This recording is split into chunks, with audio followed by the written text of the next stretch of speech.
Я хочу это подчеркнуть. We will use every, I would like to emphasize this, every means, every weapon at our disposal.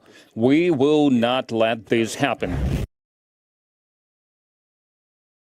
Yes, welcome back to another edition of Stand on Guard. I've been working hard this morning, as you can tell. A few minutes late, sorry about that. Thanks for tuning in. Thanks for joining us this morning. I think we try to give you all the news you need to know, at least some of it. And we got a lot of stuff to go through this morning. I think some of this was going to shock you, what's going on here in this province of Ontario. I know that's irrelevant to some of you in Alberta and BC, but not really, because it all takes on a national flavor. And of course, Justin Trudeau continues to run like a scared rabbit. We'll be right back in a minute. So we are in a very precarious position in this country.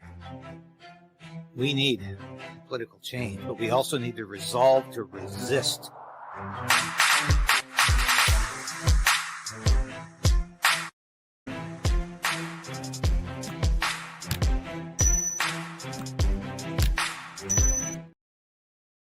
Thanks for watching today, and please subscribe if you want to. And it helps us get over the YouTube suppression, which is there every day. And I tell you what, I'm going to resolve to resist myself about one thing, and that's to not worry about what those other morons out there are doing. The ad hominem, constant ad hominem insults about people, and that's and laughing, giggling at clips. Fine, you want to do that? That's great. I am going to do what this show needs to do, which is examine and assess the political scene. That's what my 30 years in journalism and the military, industrial complex, no, in the military really account for. So I'm trying to use some of that expertise and that knowledge for everybody's good, including my own at times. So anyway, please subscribe if you can. Share this broadcast with your friends and family. Let people know about Stand on Guard and Resolve to Resist. And Krayden's right. You know where that title comes from. I got to tell you this at the beginning of the show here. Excuse me, I got to tilt this a little further because like I say, I was running crazy this morning. Already did a news interview, did a radio interview at 7:30. Had to complete a Post Millennial article that I couldn't finish last night. So I've been running very fast here, and so appreciate your patience. But you know where that Krayden's right comes from? Very interesting. It was because of a column I wrote for the Calgary Herald. And this was back during the same-sex marriage debate. And of course, yours truly was for traditional marriage, and as I still am. And I wrote a column for the Calgary Herald arguing that traditional marriage could not be changed. You could have same-sex civil unions, you could call it whatever you want, but don't call it marriage, is what I said in the article. I would say the same thing today. I don't care who objects to that. That doesn't mean I don't recognize the laws of the state, but it's my opinion remains the same. I don't change because times change. Times will change back again to other things. Time is very, very much a product of the age we live in. Anyway, there was a number of letters to the editor about that column, and there was a competing column on the other side of the page arguing that Canada should adopt Jean Chrétien's same-sex marriage proposals. Great. That's free speech.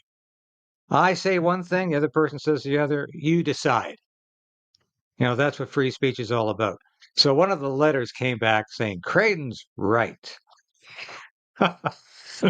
I've used it ever since. Because, yes, it is something that's applicable not only to what I think if I'm right about what I say, but it's also, yes, I am right of center. But, at times that doesn't mean much anymore, being right of center, because I have more in common with a lot of liberals who are free speech advocates, a lot of people who believe, who people I've had on this show, who at one time I would have said, I can't have that person on, or he or she is too liberal, or he or she is identified with the Democratic Party or the Liberal Party. I identify today with people who are for freedom, who are for free speech, for the right of this station to continue to be on the air. That's who I'm for. That's my politics today. And whether you call that conservative or libertarian or classical liberal, I don't know anymore. It's not, the labels don't necessarily apply anymore. It's what you really believe in terms of freedom. And if you believe in free speech, I'm on your side. If you believe in liberty and freedom of the individual to think, to speak, to work, I'm on your side. That's what this show is all about. Anyway, I've spent too much time blathering on about this stuff. What are we talking about today? Well, Jagmeet Singh. I don't talk about Jagmeet Singh very often because I really think he's irrelevant. Yeah, and I should have a stand on guard cup here with me today, but it is a time to keep calm and carry on, even though we're on the brink of a nuclear war. But we'll get to that in a minute. But the problem here is that we really are not, the mainstream media is not covering the news at all. And yes, I've ignored Jagmeet Singh because he is irrelevant. He's this third party guy who could be actually, and I'll show you this. I couldn't believe this poll. I showed this to you the other day, and I was incorrect in saying the Conservative Party was 20% ahead. And actually, I discussed this poll early on the Mark Patron show, and Mark got the Conservative number wrong. It's not 48%, it's 47%. Because if you combine the 47% with the PPC, the People's Party, which is at 3% in this poll, you get 50% of Canadians, 50% approving of a conservative government, small c conservative government, a government that supports, because we've never been more conservative under Pierre Poilievre. Even under Stephen Harper. I always argue Stephen Harper was the first truly conservative prime minister since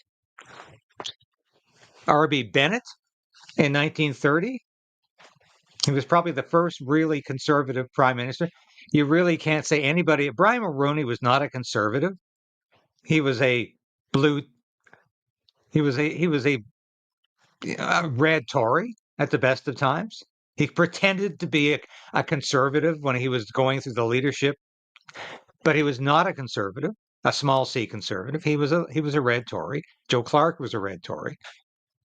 All of the others, even John Diefenbaker, was not really a hard conservative. He was better, but he was not a hard conservative. Stephen Harper was the first really conservative prime minister we've ever had in the modern age, in post-depression. But Pierre Poilievre has taken Stephen Harper to one more level. And like I say, I hope it's sincere. I hope he means it. I hope he's saying what he really believes. And I'll take him at his word until he disappoints me. He's disappointed me on the free speech bill. He's disappointed me on C-63, on the Online Harms Act, because he seems to want to replace it, not kill it, which is stupidity. He's disappointed me on Ukraine because he wants the same policy as Justin Trudeau, keep the war going as long as it takes. He wants the same policy on immigration, keep mass immigration going to some extent. They won't really define how he's going to do it differently. But get back to this poll. NDP are at 17%. They're tied with the Liberals in second place. So where do you think that puts Jagmeet Singh? Okay, let's think about this for a second. Jagmeet Singh is looking at this poll and other polls that have him in second or third place. but in declining numbers. So he's no longer saying, I mean, it's ridiculous to begin with to say that Jagmeet Singh could ever be Prime Minister of Canada. He can't be Prime Minister of Canada. He hasn't got the numbers anywhere. No NDP leader in the history of Canada, or CCF leader for that matter, has ever had the numbers to be Prime Minister of Canada. But he could be the official opposition leader. And this poll suggests he could. And I just want to discuss for a minute what do these numbers really mean? 17-17 for the Liberals and NDP.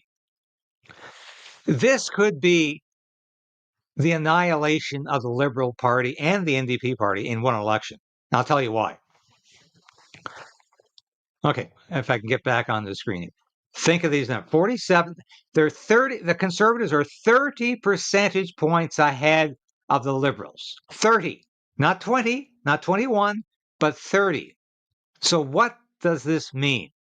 All right. One of my political science professors at Carleton University was Conrad Wynne, one of the most brilliant pollsters in Canada. He founded Compass Polling, and gave me an A+ in my first year, but that's beside the point. Anyway, I had a lot. Conrad Wynne was one of the few small c, I say small c, conservative professors at Carleton at that time.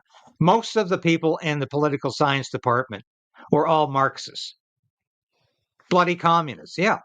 And Conrad Wynne, no, he was a solid classical liberal type guy, small c conservative.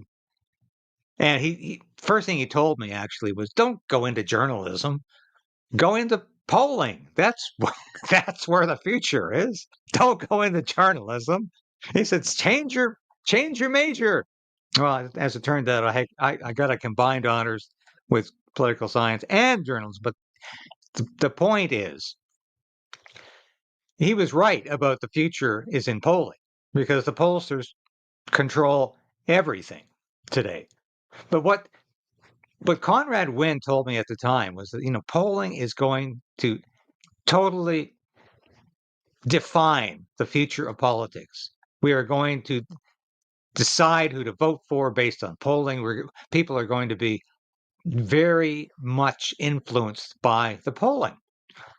And he also said, if the polling gets below 25%, 20% for any political party, and this is what I want you to listen to this morning. If I say one thing this morning that's important, that's different that you're going to hear on those other people's stations. Okay, I'm sorry, I didn't want to mean that. When a political party is in second place, when the second place political party goes below 20%, and the third place political party goes up to meet them, the vote splitting is going to be catastrophic for both of them. Do you hear what I'm saying? In the next election, we've already said Pierre Poilievre is going to win a mega majority. Pierre Poilievre is going to win a huge majority in the next election. Why? Because he's got potentially almost 50% of the vote, which in a first past the post system like Canada translates into 75% of the seats, perhaps 80% of the seats. We've seen this happen before, and both times it's been a conservative leader. Brian Mulroney in 1984, John Diefenbaker in 1958.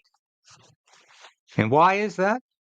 Sorry, I never want to see my tie askew because Justin Trudeau always has his askew. Why is that? It's because people at that point in history were fed up with liberal governments. In 1958, it was because John Diefenbaker had a minority government that the Liberals said, Canadians are through with you. They're going to go back to a Liberal government, which they had had for literally 22 years, 1935 to 1957. Canada was ruled by Liberal governments, largely Mackenzie King. But it was an unbroken Liberal dynasty. Then John Diefenbaker had a brief minority government, and the Liberals said, "That's over. You had your chance. We're coming back. We're coming back, and we're taking over." Canadians voted overwhelmingly for John Diefenbaker in 1958. 208 seats, the largest majority in Canadian history. How do I remember that? I do, because I grew up reading this stuff. Okay. 1984, Brian Mulroney. He had just won the Conservative leadership by saying he was the most conservative leader the Conservative Party would ever have, or the Progressive Conservative Party, as it was known in those days. An oxymoron, of course. You can't be progressive and conservative at the same time. But somehow that party survived for, 30, 40 years under that insane title. But that's what happened. Brian Mulroney won the election in 1984 after all of those years of Pierre Trudeau, 15 years of Pierre Trudeau, if you don't include 9 months of Joe Clark in 1979, who was a completely ineffectual leader, a red Tory, no real damage to Trudeau. So here we are in 2024. We're on the verge of the biggest electoral victory for the Conservatives or any political party in Canadian history. And why? I'll tell you this again. It's because of vote splitting.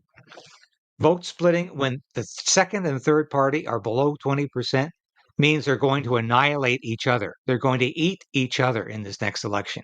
You're going to see New Democrats and Liberals vie for who should we vote for, the Liberals or the NDP? Who's more woke? So it might result in Conservatives winning ridings that they don't even intend to win. I'm going to make a prediction here. If an election were held today or within the next 30 days, the Conservative Party of Canada would win 90% of the seats in the House of Commons. And the Liberals would be reduced to maybe 5 or 6 seats, along with the NDP. And hopefully the Green will be eliminated. Yes, I'd like to see 1 or 2 People's Party of Canada seats there just to keep the debate going.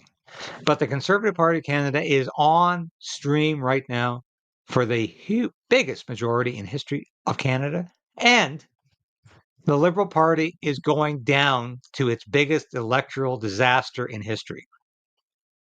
It might mean the end of the Liberal Party because the numbers are saying that. This poll says that to me. So this is incredible. So this brings us back to, what are we talking about today? Jagmeet Singh. Now, Jagmeet Singh, of course, what is he? I'm going to show you this clip, and I can't believe he said this the other day. He's not going to pass that GST break unless it includes seniors, unless the Liberals expand the bill. No way, he said. Not going to happen. Let's listen to it. It's incredible. This is the most unprincipled, unethical, immoral politician, I think, in the history of Canada. And he surpasses Justin Trudeau in that. If you were a New Democrat today, would you really want this clown leading your party when he doesn't have a goddamn clue in hell what he's doing from one day to the next? Democrats are demanding that the GST tax holiday, the GST holiday, get passed immediately. And to do that, we have cleared the way. We've cleared the path so we can get this done immediately. And then we want to reiterate our demand that the Liberals fix the checks. They expand it to include seniors, people living with disabilities. We need to see real relief for Canadians. People are hurting right now. People are saying that they cannot afford the things that they need for their family, that they're drowning. So we need to give them some relief. We need to give people a GST holiday. So we are demanding that that get done immediately. Like I said, we've cleared the path to make it happen. And then we need to see those Liberals fix the checks so that people who need it most get it. Have the Liberals confirmed that they were split the two measures into two separate bills like you've asked? We expect that to happen, and we are demanding that happen. We do not have concrete confirmation yet. So we're. I mean, look at this clown. He's asking a question. Is this going to happen? No. We haven't got a concrete answer from the government, but we expect it's going to happen. This idiot doesn't know from one day to the next. And I hate the fact he can't make he can't make a comment. He can't make a suggestion. He can't have a news conference without these two backers standing behind him. Like, we're here to protect you if you fall down, Mr. Singh. We're here to protect you if you say something really stupid, because the NDP caucus doesn't even trust you. This is what this says. Does Pierre Poilievre stand up with two Conservative MPs standing behind him at a news conference like this? Like they can't trust him to say the right thing? Like they don't think he's capable, intellectually capable of getting the message out? No. Only Jagmeet Singh requires two handlers. One of these is an MP, Peter Julian from Vancouver, standing behind him to say it or else. Does Peter Julian have a gun to his back or something? But what is this all about? Okay. It's about Jagmeet Singh's pension. Because as we looked at those poll numbers, Jagmeet Singh could lose his own seat. And that's why he's propping up the Trudeau government. That's the only reason at this point. Well, listen to him a little longer, but I'll reiterate. This is what we expect. In fact, this is what we demand, that the GST tax holiday happen right away. We've already agreed to clear the path to make that happen. So now we are demanding the Liberals do what's necessary to have the GST holiday pass immediately. All right, so he's already cleared the path. What the hell does that mean? He's cleared the path. He's made the legislation include pensioners. No, it didn't. It didn't include pensioners. So he's lying. Or he's being pretty damn optimistic about something he thinks is going to happen in the next 24 hours and didn't. Let's keep going. It doesn't happen. If it's all one bill, what happens? What will the NDP do in that situation? We will not support that. Did you hear that, people? We will not support that if the bill doesn't include pensioners. It didn't. But he supported it. Why do you suppose that is? Why do you suppose he wants this government to survive so badly past Christmas? And he's flailing, doing this big act about how he wants the government to fall, except it's not going to fall under his watch because he's not going to vote against the government and somebody else has to. Sorry, buddy. It's up to you. You with one suit in your inventory, which you wear every day to the House of Commons during question period. It's up to you if you want this government to fall, but you don't want this government to fall, and I'll tell you why. It's because you want your pension, and you need to stay in government. You need to remain as an MP until March 2025. Not support it, and we said very clearly, we will not support checks that exclude the vulnerable. People are hurting right now. Seniors are hurting amongst the most with their fixed incomes and the high cost of living. So we will not support unless there's a GST holiday first and that the checks are fixed to include the people who are most vulnerable. All right. So did this happen? No, it didn't. Isn't that shocking? Très shocking. Yes. Here it is. Liberals NDP passed bill to enact 2-month GST holiday in House of Commons. And guess what? There was no promise of a second bill to include pensioners. Read it for yourself. So Jagmeet, once again, got in line, voted with the Liberals. Why? Because Jagmeet wants his pension in March. Trudeau's already got his pension, and Trudeau doesn't need his pension. But he's pension pals with Jagmeet Singh because he needs to stay prime minister until he thinks it's safe to run again. But guess what? It's never going to be safe for Justin Trudeau to run again. It's over. It's really over. Now, I want to go through a few things because I mentioned probably haven't got time for the Putin video, but I want to discuss these things. This has been one of the biggest stories on X that I did this week. No, it was not original. I wish it was, and I want to make this an original story next week by talking to the mayor of this township. And I wrote this story and I thought, this is horrible. But I thought about it later. I got thinking about what the ramifications and the consequences really are of this. So this Human Rights Tribunal, Ontario Human Rights Tribunal, read Doug Ford, Human Rights Tribunal. This is your faux conservative, your phony conservative Doug Ford, who loves to pretend he's on your side. Doug Ford is on your side. And he's got journalists out there at the Toronto Sun who love him so much. But Doug Ford is a fraud. Doug Ford is not a conservative. He never has been. He wants power. And I tell you this, he is not going to intervene when the Ontario Human Rights Tribunal forces a township to give $10,000 to a gay rights activist group and $5,000 from a mayor, from his own pocket. This story sickened me when I first read it and reported it. And I am going to try to get this mayor on the air next week because, of course, CBC, who initially wrote the story, said they tried to get, and the story was a completely stupid affair of how this poor little LGBTQ pride group in rural Ontario couldn't have its rights recognized. And we tried to get a hold of the mayor, but he didn't respond. Well, of course he didn't respond because you would make him look like a fool, like some sort of crazy Neanderthal, as CBC always does. CBC is consistently trying to make people who oppose this agenda as idiots, fools, bigots, the rest. You've heard it all before. I'm here to tell you that I want this mayor on the air and to say, how do you feel about paying $5,000 from your own pocket because you listened to the constituents in your area who said, we don't want a damn Pride Week. We don't want to raise the pride flag. To hell with you.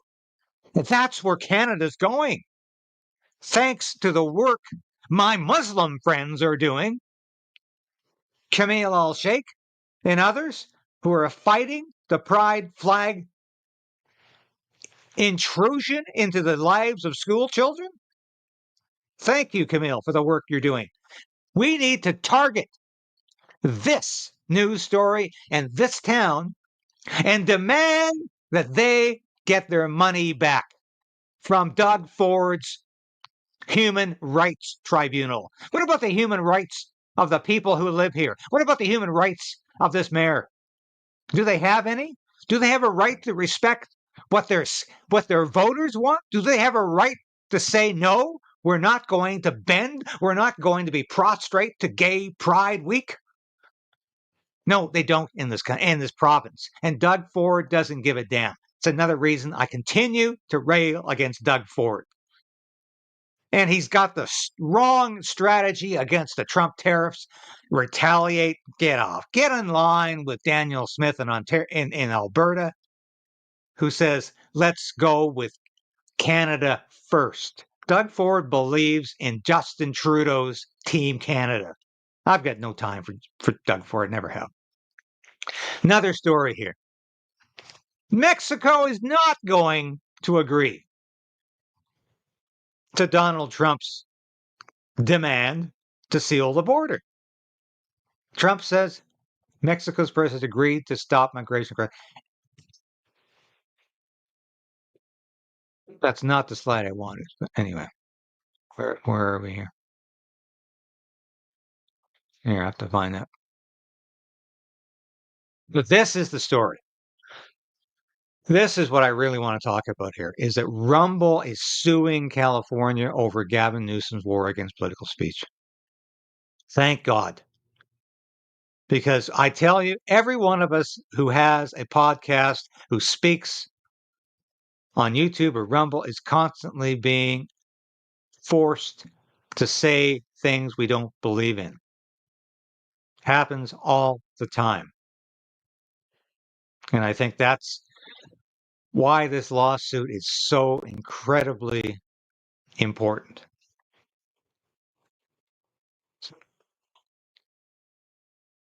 Anyway, I want to show this because what the heck? This is where we are, удары folks. по территории России ракетами большой дальности западного производства, как уже было сказано, мы будем отвечать, в том числе и возможным продолжением испытания орешника в боевых условиях, как это было сделано 21 ноября. В настоящее время Министерство обороны и Генеральный штаб российской армии подбирают цели для поражения на территории Украины. Это могут быть военные объекты, предприятия оборонной промышленности или центры принятия решений в Киеве. Все-таки вот как верховный главнокомандующий, как вы считаете, эти удары по центрам, они тоже возможны орешником? Потому что же ничем другим, похоже, и не достанешь. Знаете, в советское время была такая шутка по поводу прогнозов погоды. Вот прогноз такой: сегодня в течение дня все возможно. Напомню еще раз. Напомню, как орешник работает, как вы и просили.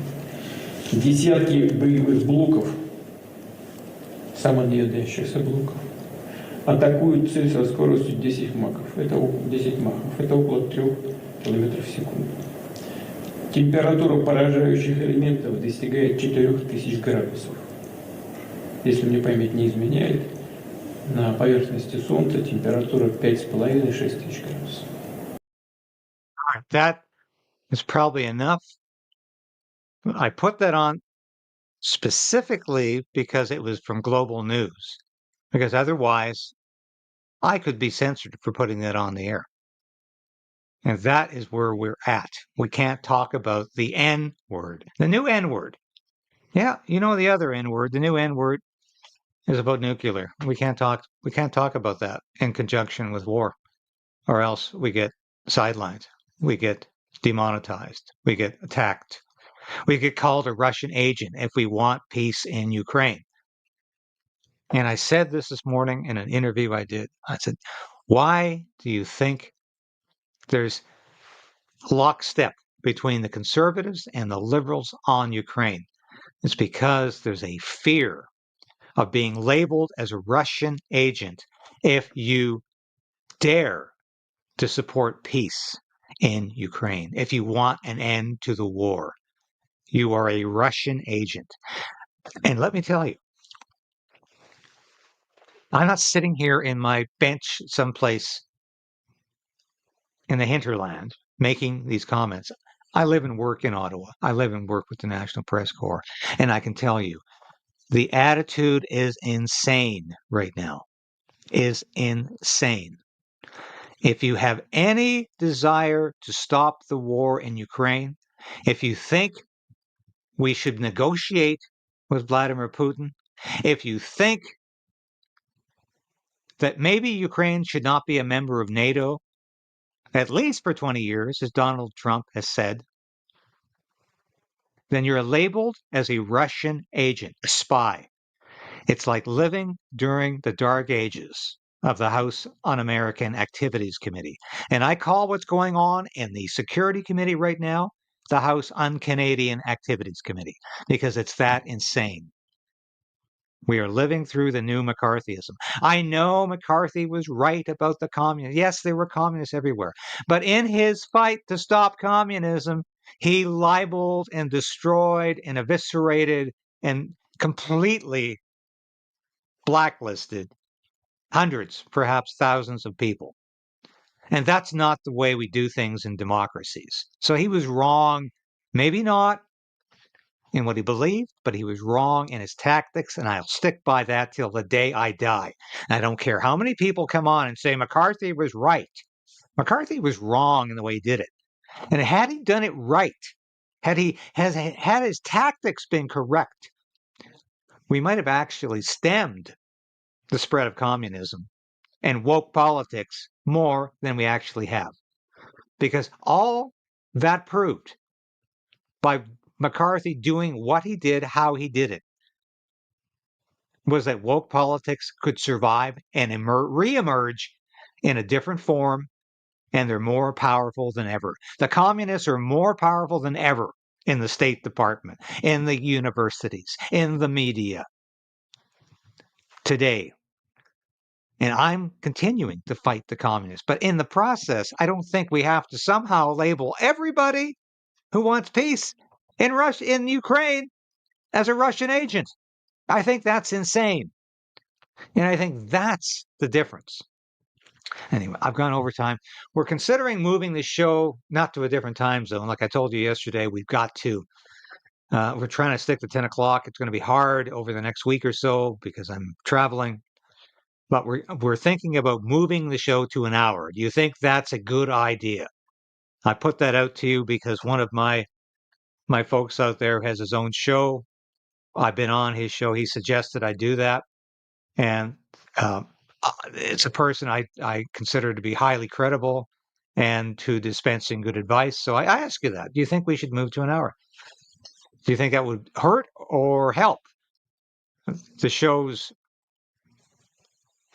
perception and how it's getting routinely destroyed by YouTube in terms of the subscribers, in terms of the viewership?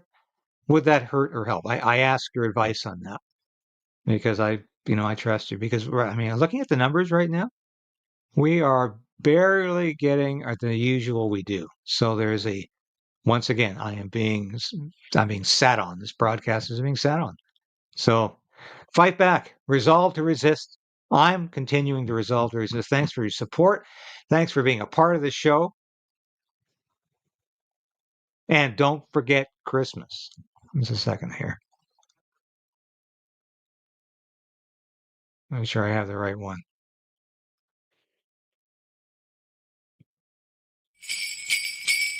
Ho, ho, ho, ho, ho!